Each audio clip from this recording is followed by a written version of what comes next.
জানো তো, বিকালের দিকে মাঝে মাঝে আমি সময় পাই না। এই যেমন আজকে একটু বসার মতো সময় পাইনি, জানো তো। ছেলেটার শরীরটা ভালো না, জ্বর এসছে। জ্বরটা এখন নেই, একটু ছেড়েছে। তো ওকে টিভি দিয়ে দিয়েছি, কারণ আমার অনেকটা কাজ আছে। নাহলে না ও আমার পেজ পেজ দিয়ে কাজগুলো করতে দেবে না। তো ওকে টিভিটা দিয়ে আজকে যেহেতু জামা কাপড় অনেকগুলো ধুয়েছিলাম, সেগুলো অনেক বেরিয়েছে, সেগুলো গোছানোর আছে। তাই না, ওকে টিভি দিয়ে তারপরে আমি আমার এই কাজগুলো করে নিচ্ছি। অনেকগুলো জামা কাপড় বেরিয়েছে, সেগুলোই আমি ভাঁজ করে নিলাম। এবার সোফার এখানে এসেও টেবিলে যে টেবিল ক্লথটা পাতি, সেটাও দিয়ে দিলাম। সবগুলো কম্বলগুলো ধুয়ে দিয়েছিলাম, সেগুলো ঠিক করে নিলাম, মানে ভাঁজ করে যেখানে রাখার রেখে দিলাম, কারণ ঠান্ডা লাগে তো এখানে একটু কম্বল আমি রেখে দিই।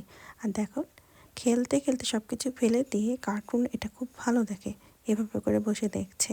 আমি যে ওকে ডাকছি, আমার দিকে কোনো ভ্রুক্ষেপই নেই।